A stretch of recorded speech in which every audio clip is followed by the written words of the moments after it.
Ya, jadi tadi personil kita mendapat informasi dari masyarakat adanya bendera yang terkait lah di flyover itu ya. Kemudian sekitar pukul 10.40 lah, 10.40 ke TKP, personil kita sudah bisa mengangkat bendera. Rupanya ada pemberatnya. Setelah dilihat pemberatnya itu kan botol aqua yang dibungkus pakai lakban, dan di situ ada terlihat kabel-kabel, sehingga dilepaskan lagi, dilepas lagi dan komunikasikan dengan Brimob. Karena itu mungkin dugaan kita itu ada bahan peledak atau karena menyerupai bom, sehingga kita koordinasi dengan Brimob untuk melakukan tindakan sesuai dengan SOP. Dan tadi sekitar jam 11-an lah ya sudah melakukan tindakan, dan kira-kira jam hampir setengah jam 12 sudah selesai dilakukan tindakan oleh Brimob. Ini teror atau bagaimana Pak?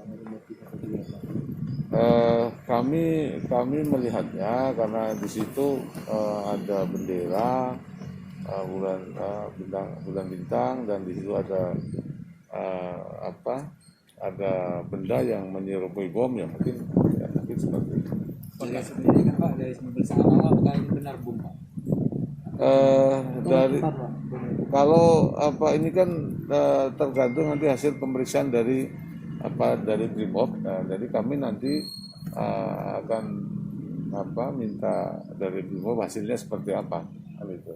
Kita belum mendapatkan hasil resmi dari Brimob, apakah itu berupa bom, ya kan, dan bukan bom. Yang ini Pak, ada dugaan ini dari siapa itu Pak? Sampai sekarang ini kita masih belum ada ya. Yang jelas kita masih lakukan penyelidikan terkait dengan hal ini, motifnya apa dan lain sebagainya, dan apakah itu nanti bom atau tidak. Yang jelas itu di situ sudah ada botol aqua di depan, dan di situ ada kabel-kabel, ya mungkin menyerupai bom, kan seperti itu. Jadi persepsinya mungkin bisa seperti itu. Tapi untuk bom dan bukan nanti dari Brimob. Oke Pak. Untuk ini Pak, sendiri Pak, pelakunya sendiri Pak ada diketahui Pak?